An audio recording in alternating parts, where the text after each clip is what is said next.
Episode number 22, Michael Gianfrancesco.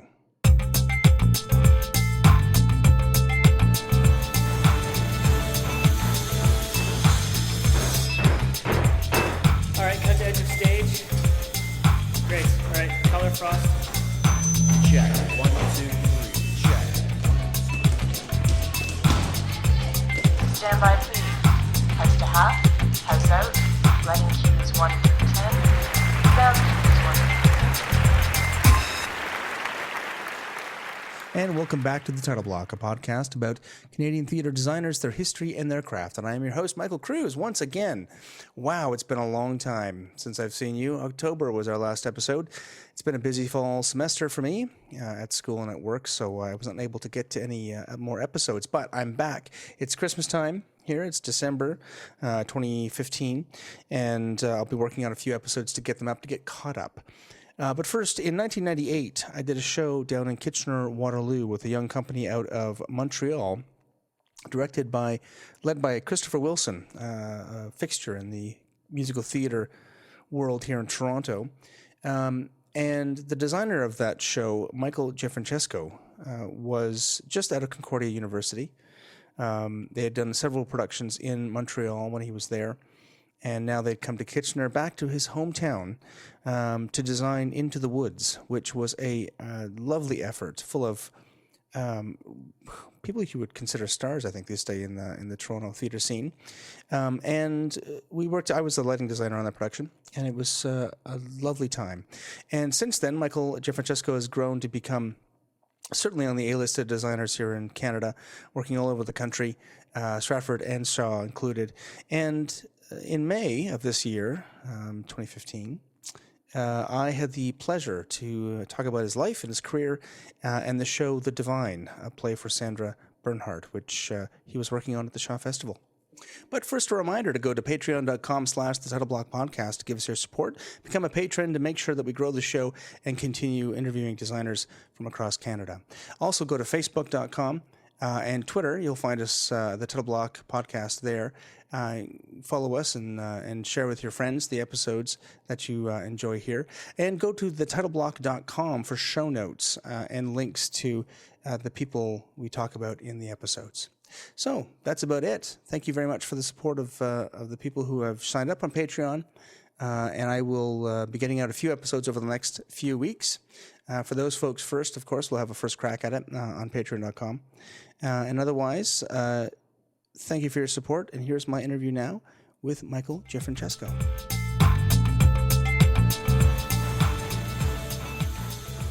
Michael Gianfrancesco, welcome to the Title Block. Thank you very much. And welcome. Thank you for joining me at the Shaw Festival, where we're meeting in Bill Schmuck's office talking about your life. And we will be talking about the Stratford Festival as well, because you're down there as well. But why don't you tell us about how you started in this ridiculous business called theater? Where was the first time you thought it would be a good idea to be a designer? Sure. Well, I mean, in many ways, it's been a part of my life since I was in public school. I went to schools that had theater as an extracurricular activity and was always involved in that. And when I got to high school, I went to a performing arts high school, and that's really where it started to come into focus for me. So we had to have, we had to choose majors from dance, drama, music, and visual art. And I kind of loved, except for dance, which I wasn't so good at. I loved doing all of them. And so the theater and theater design, to me, became a way to kind of keep my fingers in all of those areas without kind of losing touch with them. Because I did visual art for a long time, and I had always played piano and music was also a big part of my life, and I started to discover the theater. So at the end of high school, I was determined that was sort of the best idea for me.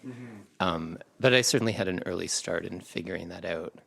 And where did you grow up? I grew up in Cambridge and Kitchener-Waterloo. All right, another Kitchener-Waterloo. Yeah, so I was at Eastwood Collegiate. Oh, of course. And went through their arts program there. Yeah, because Bill Schmuck is a KW of course boy as well. I know, it's kind of a pervasive, it's a very, like, the KW is a font for people east in Ontario. to come into the arts. And then when did you commit to actually go into it as a career? Well, I left Eastwood and I went to Montreal, where I had a number of friends who were studying there already. And I went to Concordia University to the Design for the Theater program. And I was partially drawn to the program. I was also drawn just to the city. I wanted to live in a big city. I wanted to be somewhere where there was a lot going on. And the city became, an extension of my education there in so many ways. My friends and I were constantly going to the theater and to art galleries and shows all the time, in addition to what we were doing at school. So that's when it really came into focus. And I guess I just sort of kept, decided that that's where I wanted to be and that's what I wanted to do. And I went there and it was a great experience. And who were you there with? What was your cohort like? Whether as far as the design program goes?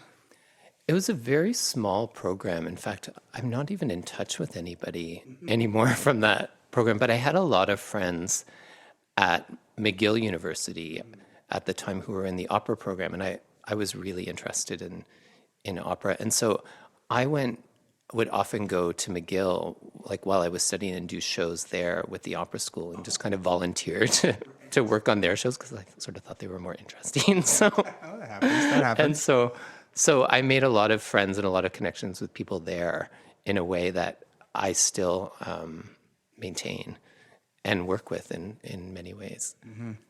And now, give me an idea of what year was this? This is probably the early 90s, right? Yes, it was I was there from 1995 to 1998, which was a crazy time to be in Montreal. I showed up and the referendum happened, and then I left in the middle of the ice storm. And so the last year I was there was the ice storm. And, it was also, we were rehearsing a show and trying to find a place to rehearse, and no one had showered in 3 days. And, the city was shut down. And so it's a very memorable time. It's such a fantastic time. Mm-hmm. And who hired you when you left? Like did you come back to Toronto or to Ontario after you'd left? My friends in Montreal and I actually started a theater company in Montreal. We were producing things outside of school in the last 2 years that I was there. We were producing Sondheim musicals. And so we came back to Ontario and we decided to officially form a company. So that was sort of the first thing I did when I came back home. And we applied for government funding and we got this enormous grant from the government, which was amazing and no longer exists. And so we ran our theater company for 2 years and we produced musicals in Kitchener-Waterloo. So that was really the first thing I did out of school. We just completely created our own work for ourselves and for our friends. That seems to be something that is a bit different than the more senior designers I've spoken to. They all have stories of coming out and being hired by larger, more established companies, and there wasn't a lot of entrepreneurship going, like doing self-production. There was a lot of people establishing long-term companies like Tarragon and Passemarais and Factory and a bunch of the regionals in the late 60s and 70s, but there doesn't seem to be a lot of self-production, whereas in the 90s and 2000s, everybody who comes out of theater school seems to do their own show once they can't get any work, right? And so what now you eventually made it to Stratford as an assistant. That was your first sort of big apprenticeship position, is that right? Yes, and I guess that came about to kind of trace that back. While I was at school, I spent a summer at the Banff Center and met tons of people there. And that was the first real apprenticeship that I had the opportunity to do.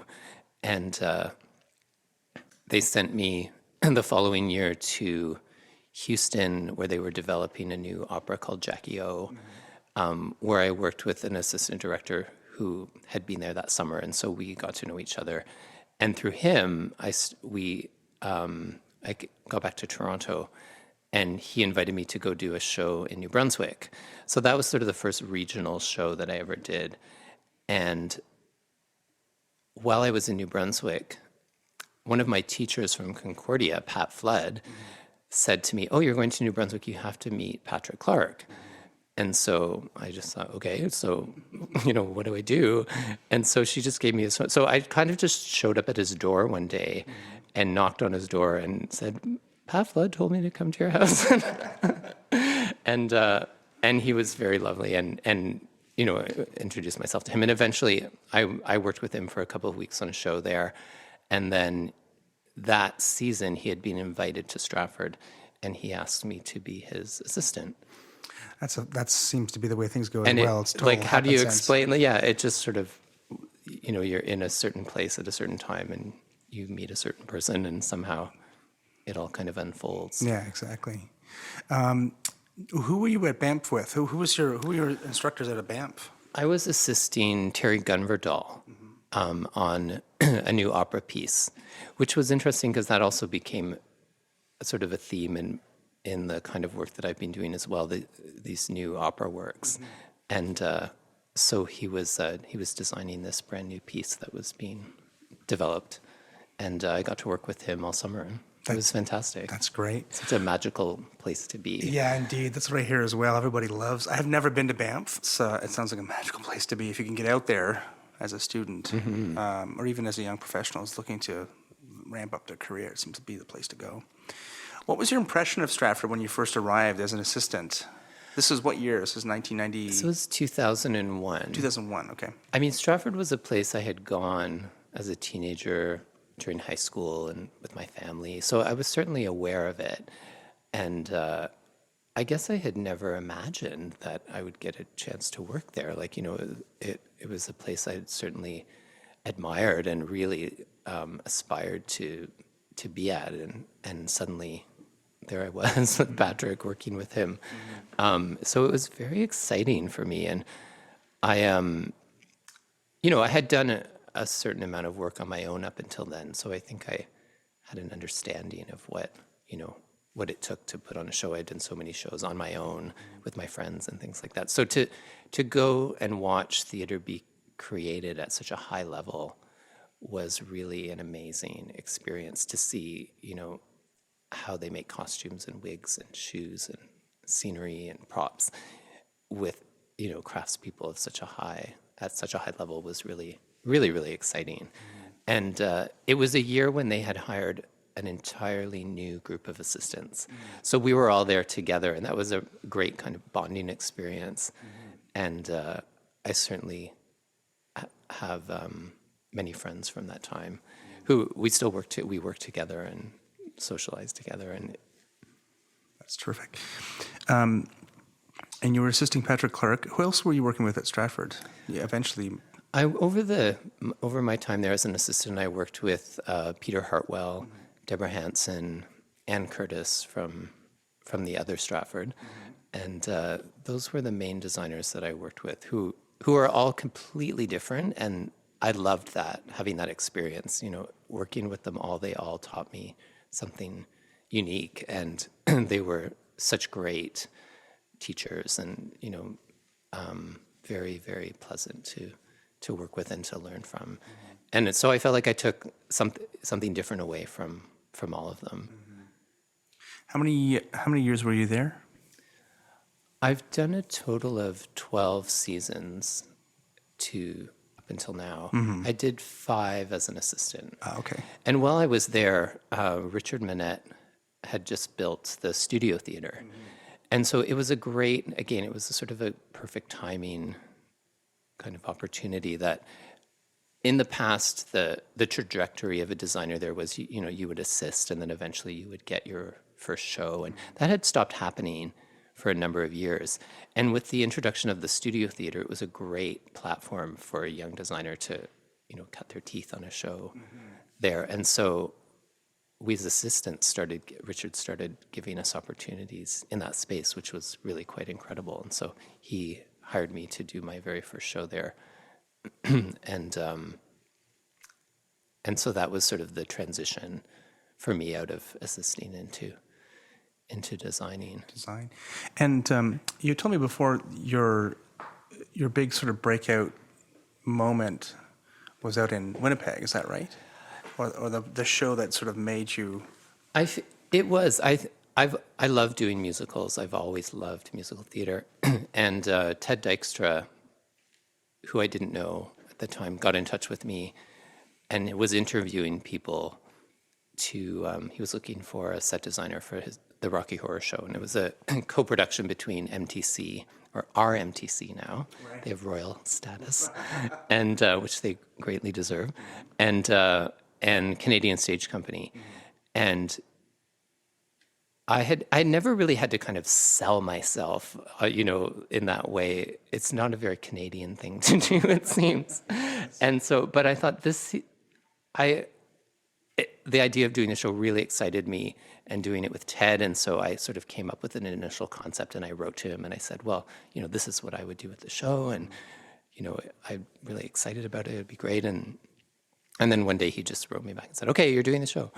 And so it was the first chance I had to do a musical on a big scale, with the support of a big theater, and the process was really fun and fantastic and inspired. I thought what Ted had to offer in terms of how we sort of planned the show, and just our design meetings and our process was really exciting, and kind of remained so throughout the whole process, which was great. And we were at a wonderful theater that has, big shops and very talented craftspeople and carpenters, and to contribute to that process. So we put together what I thought was a really exciting show, and that was a big moment for me to do a show that big.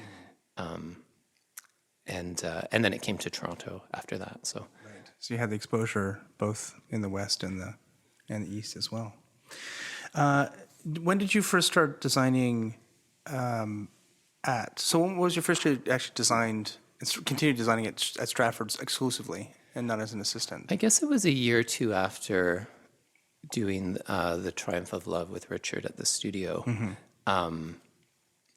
I continued on there for a while, up until Richard's time was over and Des came in. Mm-hmm. And in that transition was when I actually came to the Shaw Festival.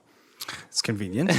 So that was a very welcome invitation and exactly. exciting. That same kind of excitement of going to a new place that is, another admired theater that I've always loved. Mm-hmm. Just before we get into the specific shows that you're doing this year at the Shaw in Stratford, I want to talk about the lifestyle of being a freelance designer, just in case people are wondering what it's like and what to expect. How glamorous it is. I know.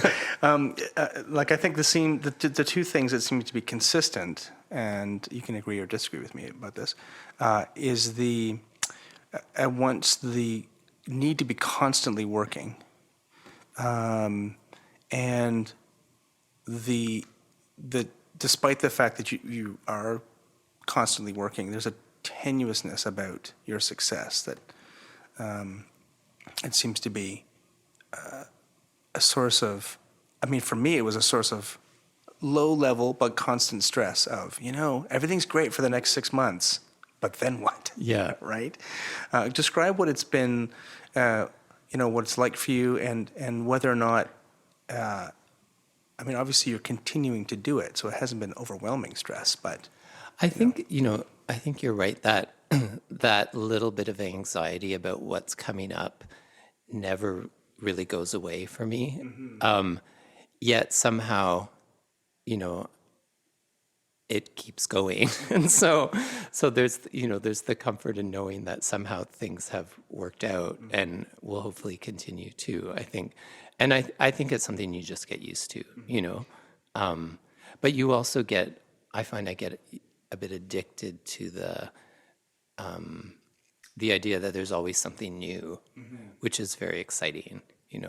A new project brings a whole new group of people and a whole new play and a whole new experience. And so that's what's exciting about it, is it doesn't get stale, or it's always inspiring having a new project to work on. Yeah. And in Canada, we seem to get, like you said, nobody does interviews. I think if you interviewed once, and that was for a company that was coming from outside of the country, right, and looking for a designer. are you comfortable with the referral process? I mean, you get referred a lot, I guess, by people, but how did you, with so many of the designers that have become successful that I speak to, it seems like, well, I got out of school and I had this opportunity, and then everything just sort of unfolded, right? For many people, I imagine that doesn't happen, and I wonder if there is a sort of trial by fire or something you have to go through to persevere in order to establish yourself. And, do you have advice for new designers that are trying to break out? I mean, certainly when I started, I just did everything that I could. I never turned anything down. Any opportunity I had, no matter if it paid or didn't pay, or even if it wasn't a project that I was completely interested in, but there's always something to be learned at the beginning, and constantly, I think, with what we do. But I just kind of went out and did as much as I could, and in that process, you throw yourself into the world of what we do, and you just keep meeting people. I think you have to be amongst it for it to happen. And so, I just kind of went and did everything I could find. And then eventually, you kind of become a little more selective when you can, and start to define your style and the kind of work you want to do. And that comes certainly later on. But yeah, I mean, just not being picky at the beginning, and just taking any opportunity that comes along, and doing working really hard. That's certainly, I think, half the battle. And establishing good personal work relationships with people. One of my teachers said, well, the most important thing is just to be really fun to work with. And there was so much wisdom in that, little piece of advice I remember that she gave me, because she was a really fun person to work with. And the combination of working hard and enjoying what you're doing, I think, puts you in a good place. And I think that's often half of it is your approach to how you do your work, and how you interact with people, because it's a collaborative art form. Yeah. And what's a typical work week for you? I mean, you must have lots of overlapping projects, and how do you manage to juggle? And what kind of negotiation do you go through to juggle that schedule with the people who are hiring you? I guess it depends sort of what time of year it is and where I am. Typically for me in the last number of years, being at Shaw and Stratford in the spring and summertime, I'm very much centered in either one of those places, and often there's overlap, and so you want to get the schedule as early as you can, and often those schedules are so complicated and they take so long to work out, and so I guess it's something I think we all work on numerous projects at a time, and you get used to that kind of multitasking, or that allowing your brain to shift back and forth between ideas and projects and shows. And then there's the physical kind of dilemma of where am I supposed to be, at what point in the week. And so, yeah, I guess it's something you certainly learn how to figure out and identify. I've certainly had years where I've scheduled them very badly, and it becomes almost impossible to try and get between all of the projects. And so you learn how to figure that out and know when to, sometimes you have to say no to something, because you physically can't just be there. And that's so important. You have to be there. You have to be present. Yeah. And tell me about the style. I mean, you talked about how as a young designer, you're trying to figure out your own style and your own tastes. There was a quote by Ira Glass. I may have mentioned this in another podcast, and it's just because I'm a fan of that when you're, I think it was with Ronnie Burkett, when you're young, you've got very little skill, and the idea is to to work on those skills to get them up to a moment where you can rely on them consistently. But what you do have is taste. As a young, you have a specific taste, and you have to trust in the fact that that taste is what's going to allow you to continue through as a designer. What have you developed in the first 10 years of your 15 years of your career? Like, what do you think your style is? What do you focus on when you're actually doing a design? That's such an interesting question, because I think of like my personal taste and I think of things that I discovered at as a teenager and in visual art and just aesthetically and in a way how those things are really still a part of my visual vocabulary and inspiration. And so there's that through line from over the years of things that have just remained with me visually and constantly inspire me. But I mean, because what we do is based in a text, I guess it's taking what the play or the musical or the opera, the dance piece that we're working on is offering up, and then finding within my own visual world what links up with that. That represents visually what I represent and what I think, but also serves the piece that I'm working on. So I think it's always kind of finding those connections, going, oh, I've always loved this, and it's now a part of this world that's happening in this play, and how can I bring that to life? You kind of have to be a good, it's just like being a good artist, you have to be a good observer and carry those things and tuck those things away. Absolutely. For later. Totally. The files, either in our brains and in our desks and computers and everything. It's sort of figuring out a way to constantly keep all of those ideas kind of organized and at hand. I mean, I use books a lot. My apartment's full of books. So when I start, often I'll go to like a specific book knowing that, I collect books randomly and specifically so that I've got that sort of at hand when I'm starting to work on a new project. And so, for instance, for the show that I'm working on at Shaw Festival this year, I pulled out a photography book that related to something that happens in the play.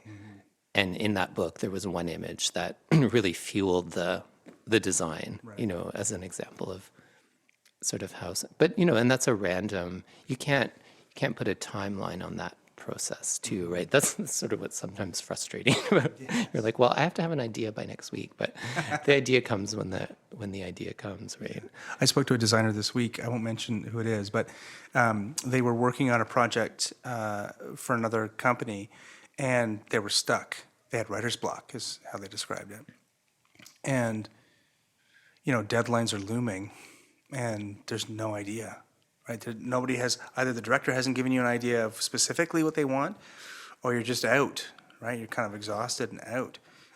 Is there anything that you go to inspire yourself when you're at that point where you're, in between 4 shows and you're creatively exhausted from the first 3, and now somebody's asking of something else of you?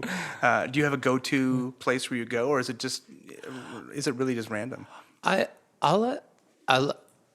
I love to go to an art gallery if I'm in that place, if I can get to one. That's certainly an inspiring place for me. And or I do something that's just completely unrelated, like I stop working and I go do something kind of mindless to let my brain kind of, rejuvenate and come back to something. Sometimes that's sort of the best way to come up with ideas I find, is to just go do something else and then let your mind wander back to what you're working on. But visual art and music, like going to a concert, again, where there's less visual stimulus and allows you to kind of go to another kind of state, is very helpful for me. And let's segue back into at the Shaw. You're doing what's the show you're doing at the Shaw this year? It's called The Divine, a play for Sarah Bernhardt, by Quebec playwright Michel Marc Bouchard. Oh, right. It's funny. Within the year, I'll have done 3 pieces by him, after never having worked on, his plays, which I've always really admired. And last year I did the English premiere of Christina the Girl King at Stratford. We just did the English premiere of Tom at the Farm at Buddies, and then this is the third Michel Marc installment for me, which is really exciting, and because he's there with us as we're working, and so we've just started rehearsal. That's terrific. And how did you? Who's the director? Jackie Maxwell, Jackie Maxwell is directing. Bonnie Beecher is doing the lighting, and John Zosky is doing the sound. I'll have a chance to speak with Bonnie on Friday, which is great, coming up. But so tell me how you found your way into the play. You said you discovered this photograph that opened it up for you. How did that work out? This process has been very luxurious in regards to time in many ways. We had a read-through of the play last August. And so I was invited to that. And that's really the best thing, to be able to come into a room and have someone read the play to you. I find sitting down to read a play very difficult. It's like I can think of 10,000 other things to do, like that's, and then of course, once you start it, you're totally into it and it's enjoyable, but it's like that's always something I struggle with. And so to come in here, a room full of amazing actors at the Shaw Festival read a play for the first time was very inspiring. And so I've been listening to that play over the last, 8 months as it's gone through revisions. And so it's been so nice to have that luxury of time and to think about it and ponder ideas and let it kind of simmer away. Give us a quick synopsis. What's the play about? The play involves 3 worlds. The world of Sarah Bernhardt, the worlds of the Grand Seminary in Quebec, and a shoe factory. And so it's the meeting of characters from these 3 different worlds. And it's based around Sarah Bernhardt's visit to Quebec City in 1905, during which the Catholic Church tried to shut down her performance, and centers around that idea. Oh, wow. And what was the concept you guys came up with? How do you reconcile those 3 worlds and represent them on stage? I mean, Michel Marc, he offers up really beautiful stage directions. That's the one thing I love about his writing, is that he gives you an idea and an inspiration, but he doesn't tell you that there's 3 forks in the drawer underneath like it's really he offers up just the right amount to get you going and to get you into the world and of what he's created. And so the intention of the play is that it's set in the dormitory at the seminary, and that all the other worlds evolve out of that space. So we're constantly in the dormitory through the show, but it turns into the shoe factory, it turns into Sarah Bernhardt's dressing room, it turns into the theater. And it's going to be at the Royal George Theatre, which it's as in that last scene in the theater, it sort of lends itself beautifully to the play because we're in a theater. That's terrific. And are you doing a lot of, is there a lot of different set elements to bring us out of that room, or is it just accoutrement or props, or? It's a lot. We start off, we see the dormitory with a sort of lineup of beds, and there's a window in a wall at the back. And then within that space, the beds get removed and different pieces are moved in transitions that take us to those different environments. And as we move and go back to those environments, the worlds start to kind of mesh. So something from one of the other spaces will end up in another location, and they all start to kind of bleed together.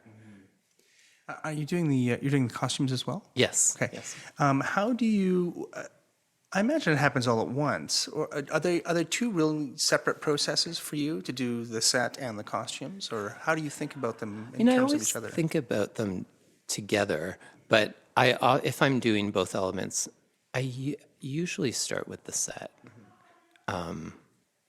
just because it kind of roots you in the world and gives you the background and what's in against what the costumes will be in front of, and so often I start with the scenery, and once that world's established, then I can get into the costumes.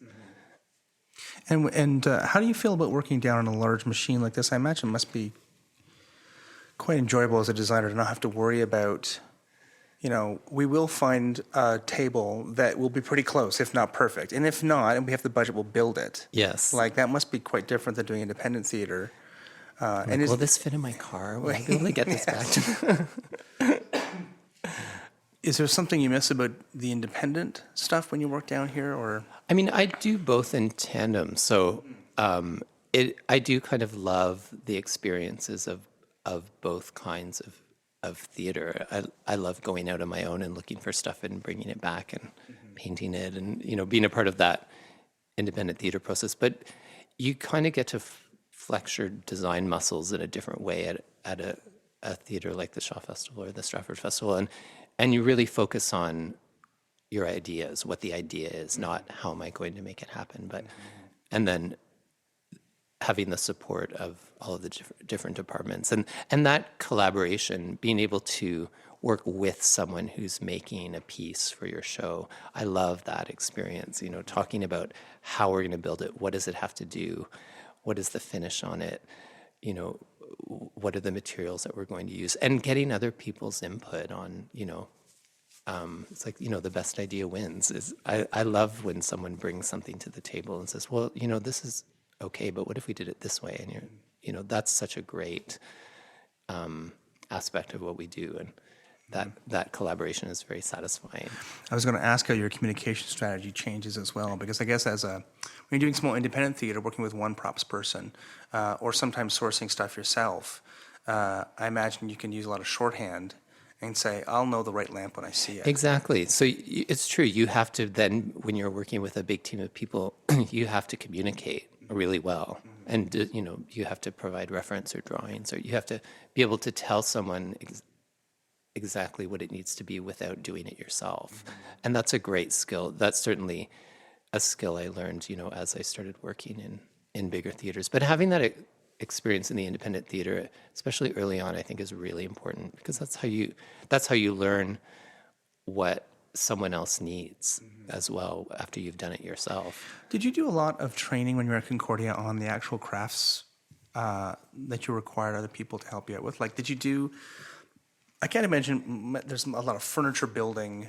We did shops, some prop building. I did a lot of set painting. We did some costume building. We got a pretty good overview of what it was like to, we had to do running crew backstage, things like that. So it exposed all of the mechanics of how a production was put together. Right. And do you think that it makes, this might be an obvious question, but do you think it's possible to be a designer and not know, for example, how scenic art works, or even be a good scenic artist? Or can you get away with saying, you know what, I can do a small bit like this. I don't know how you're going to make it into a big drop, but can that work? Or do you have to really do the training as a scenic artist to be a good scenic designer?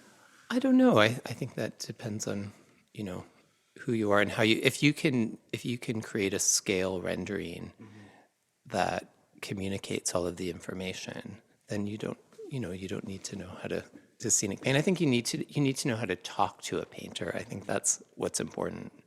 I couldn't paint a giant drop, but I had to. But you need to know what to look for and what to ask for, and what kind of dialogue to have to get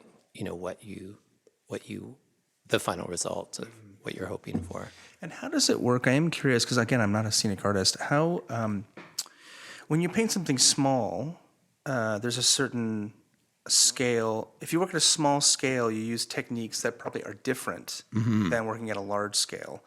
How do you show, and and communicate, for example, breakdown, or how do you ensure that once this thing is blown up to a big thing, that you've got the amount of detail that you need that's impossible to show in a small in a scale? small scale. Yeah. I think it's a combination of knowing your space and the kind of theater you're in and what's going to read in terms of the scale of the space and the audience's relationship to the stage. You're constantly adjusting for that.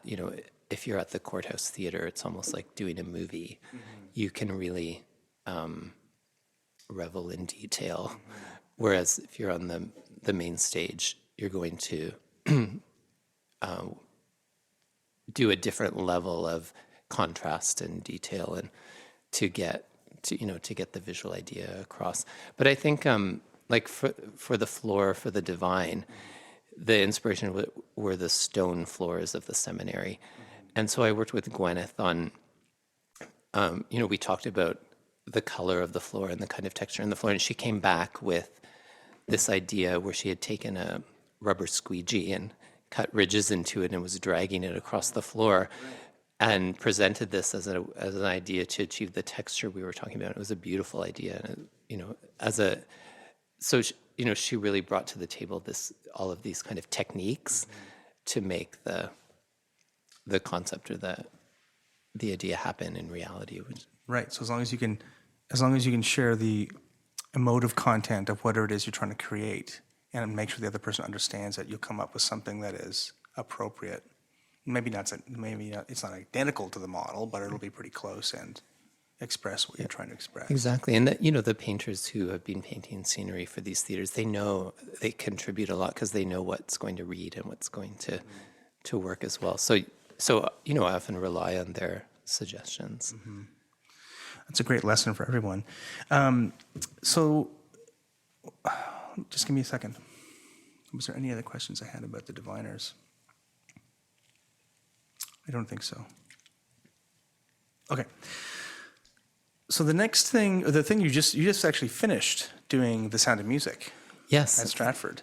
Now, Michel-Marc Bouchard, he's actually a playwright in residence here at the Shaw. So Yes. This is a brand new piece that no one's seen before. It's brand new, developed, right? Exactly. How does that compare to working on something that everybody knows, right? The audience has certain expectations. They know the movie, they know the TV thing that happened, they've seen it probably several times before. How do you compete with those preconceived notions when you're designing something like Sound of Music? We've discussed that a lot. That's funny you bring that up, because I had actually only watched the movie maybe once before working. It was just a movie that I never really watched a lot. So I was able to come to the show with a kind of fresh mind, which I was grateful for, and realize, The Sound of Music isn't a show that you're going to come up with a concept for. It's a show that you need to do, and because of what it is, it's set in a very specific time period. Historically, what's going on was real. You have to respect all of those things. And so our challenge was how to make The Sound of Music come alive on the festival stage. And Donna Fiore, the director, is an expert at that. She's been staging musicals there for a long time and really understands that space and how to use it, and how to take a proscenium show. I mean, the show is written for a proscenium, the way that it's structured. You can tell as you read from scene to scene that a curtain's supposed to drop in, and the scenery is supposed to change upstage of it while something's distracting you and nuns are going by in front. And so, you can't do that in that theater. Everything is exposed. So we had to figure out, how does the show move from place to place completely in view? So that was a really exciting aspect of designing Sound of Music. Was how to make, and you're set in the festival theater, a good portion of it has to stay there, and so how do you take something and change it without changing it drastically? And that's what's so powerful about that space. You can put 3 things out on it and it feels like it's a completely different location. You don't have to change drops and fill in the picture completely. it's a completely different approach. And for those people who don't know, I mean, I can't imagine anybody doesn't know what the festival stage is, but it's a thrust, it's a Shakespearean, like a model of the Globe Theatre in London. It's and it's set right, so you've got inner below, inner above, and you've got a balcony, and you're kind of stuck with that. Bombs. And How much can you change in the festival theatre? Like, can you change the steps? Can you? you can take out the balcony in the middle, Mm-hmm. and it leaves a big opening. And we've put in, we've designed our own balcony and our own show floor. The musical always requires generally a larger floor than what the theater in its original state has to offer. So we put an entirely new deck right over top. And then we have pieces that surround the doorways and get applied to the space, as well as our unique balcony for the show. Didn't Carousel a couple of years ago do a revolve in the festival? Do I remember that? It was, there have been revolves for the musical. I believe Hello Dolly had a revolve. I can't remember some of the other. I think they did Sound of Music in 2001. I think it might have had a revolve as well. That seems like a giant machine to put in that space where you're doing, Hamlet the week before. Right, or the It's day enormous. before. Well, and the idea of the changeover. I don't know if you've talked about that, but Yeah, we have not talked about that on the show, about how massive and that's a whole undertaking that show is. unto itself. Well, we should probably talk about that at some point, about how you. Do you design, when you design a show in there, do you have to take into account that it's going to be broken up into bits, or do the TDs really? The TDs, that's what's so, great about working with those people is they let, you design your show and at the beginning you don't think about it, and they let you figure out what you want to do. And in the process of budgeting and construction drawings and all of that, they figure out, how it's going to break apart, how it's going to store and all of that. So it doesn't, and it rarely affects, you make decisions along the way to accommodate it, but it rarely affects the overall aspect of what you're doing. But it's a big concern. And so you try and make choices as you're working, like, well, if we have to break this in half, where's the best spot to do it? But they're amazing at figuring all of that out. And as far as the Sound of Music goes, what were the choices that you made then? No, I imagine it's not something you can do. Like, no one's doing the modernized version of the Sound of Music. Like, No, the Sound it's of a Music is the historical Sound of play. Music. It's Yeah. 1938, Yeah. and there are sailor suits and Right. all of that Right. great stuff. So, our choice was to really root the set in the house, and then have it transform from there. So, and it's amazing with lighting how you can isolate and let things fall away in the background, and and pull your focus to different spots when you don't want to see something. And so by rooting it in the house, we then would go to the Abbey with an addition of wrought iron gates, and we could go sort of from interior to exterior with the same set based on how the furniture appeared and things like that. So That's terrific. And how about working? We've got about 15 minutes left. Let's talk about how the differences in how the two environments work. I mean, I spoke to Bill Schmuck yesterday, and he suggested it'd be a good idea to have sort of Team Stratford and Team Shaw together to have a conversation about the differences between the two buildings, not only how they work technically, but how they work culturally. What's your experience? You were down there for you've been down there for many years, and as an assistant, you've seen the workings of the place. How do you change your own process when you're working between the two buildings? And I always do this. I ask 18 questions at once. Okay, how do you change your own process, and how do they generally differ culturally? Do you feel? I think, in the way that the festivals are programmed is very different. The Shaw Festival's mandate being centered around a fairly specific time period really defines it. And there's something really great about knowing that, you're living in that world, and that the way that everyone here works and knows that era in the costume shop and in the prop shop, and how the stock, the costume stock and the prop stock, is rich with stuff from that time period. So it's very focused. Right, you'll always be able to find a tweed suit. Exactly. down at Or the Shaw like Festival. the Right? best selection of typewriters. You know? That's right. That's right, or tuxedos for that matter. And so, and then, the Stratford Festival being anchored by Shakespeare, but then the rest of it is really quite open and, is programmed in a completely different way. And so, they could be working in any time period on a play from any era. And so the other half of what Stratford does is much different in that way. So, their warehouse is full of like the strangest things. I guess deciding what you keep down there is the big decision. Right? Well, that's very interesting. And how about the process? Like down here, I don't know Stratford as far as our process goes. Down here, I imagine just like any other kind of rep house, you have to back up the process so many months that you have to make decisions so far before. How do you cope with that? Is it similar between the two? Yeah, it's very similar, I think. And it depends when your show is. And, if you're working on the musical, often you're the very first build.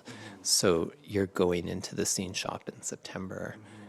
So that's, that's early. And so, you're working with the director in the summer, trying to get the show sorted out. In the case of the show I'm working on at Shaw this year, being a new play, we're getting revisions.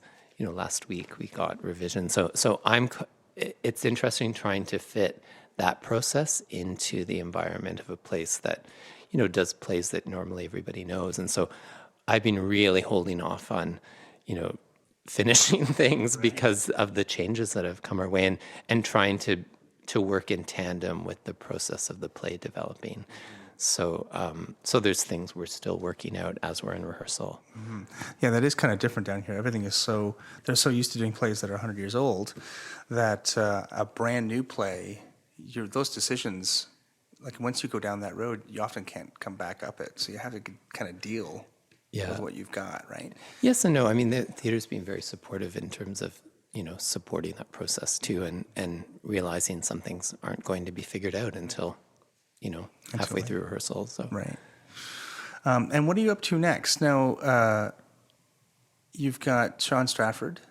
It's going to take up the next couple months, probably, or the next month at least. Yeah, I think we work until the middle of July at Shaw. Do you get a break? And then I have a little break, and then I'm going to Montreal in September to work with Peter Hinton on a production of Funny Girl at the Seagull Theatre. Oh my God, that seems I'm like really excited about dream that. project, I know, isn't it's it? going to be a blast. I think. That's terrific. So I'm just getting started. I've got things sort of happening with that now, so getting that going.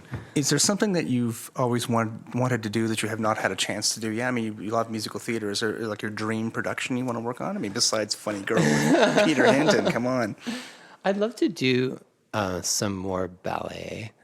I'd love to do some more opera on a bigger scale, for sure. But I guess I certainly have favorite shows and things like that, but it's more about the combination of people involved and, getting the chance to work with a great team of people on something is what I really look forward to. Yeah. And just a few more questions on training and lifestyle. This business tends to take a toll on people's personal lives. It's difficult to sort of establish one, especially when you're doing the cross-Canada kind of circuit where you're never in the same city, more than a few weeks, and you come back to Toronto for a couple, and then you're back out again. How do you manage that? Do you think are the trade-offs worth it? I mean, obviously you're still in the business, so It's challenging for sure. I just try and find as much time as I have to spend with my friends and family when I can, but it's certainly something I think about, especially now. All of a sudden, I find myself thinking about it more and more and trying to figure out how to carve more time out for myself, and how to do that without, having too little work or too much. The balance, trying to figure out the balance. It's constantly, a challenge. And do you think that there was any deficit in your original training? Do you think that theater schools are not covering stuff that they should be covering? That you went, why didn't they teach me this when I was in school? I spent like years making mistakes. Like, was there any gap that you feel? I mean, the program I went through, it wasn't a very technical program, which actually I liked. I liked coming away not being kind of obsessed with the technical aspect, and it was more concept-based. So I was grateful to have that in a way. You know, you can always learn about how something is done, but I enjoyed how we were taught to think about the process. I think, you know, when you're studying, the most important thing is just to be inspired and figure out, like you said, what your visual world is and what your style is. And, you know, the rest, you know, it's in a way, it's a very old-fashioned kind of career where you do, you know, apprenticing and assisting, and is really kind of how you build up your knowledge and working with other people. And it all kind of accumulates, I think, you know. That makes sense. And any suggestion, I mean, that seems like good, really a jumping off point for good advice to new designers. I mean, experiencing life is the best thing you can do to recreate it on stage. But is there anything you think people should do to prepare themselves for a career in theater, outside of finding a good program and get a lot of sleep early on, and then, you know. Yes, you can see that about many things. Again, I think find the people that you admire and approach them and ask to work with them, you know, or find a director whose work you're excited by, and you know, and put yourself out there, and, you know, make a portfolio so you can illustrate to people what you do, and work, you know, work hard. That's a great note. All right, well, thank you so much for joining me today, Michael. Good luck and break a leg over the summer. Thank you so much. Great.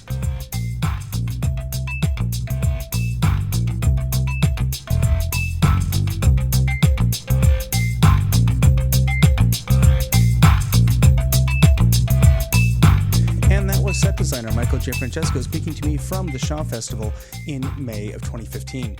Next time, lighting designer Bonnie Beecher. The music for this podcast is by Vern Good, with voiceover by Gabriel Cropley. Please go to iTunes and give us a review. It'll help get the word out about this podcast and share the history of theatre design in Canada. And you can follow us on Twitter @thetitleBlockCA and on Facebook.com/thetitleBlock podcast. You can send comments and requests by email to thetitleBlock@gmail.com. And don't forget that if you like the show, support us on patreon.com. Feel free to share this with your friends, colleagues, students, and teachers, or listen to it as you lament not being able to see Peter Hayton's version of Funny Girl. Can you believe it? Man, I'm sorry I missed that. I'm Michael Cruz, and I'll see you next time on The Title Block.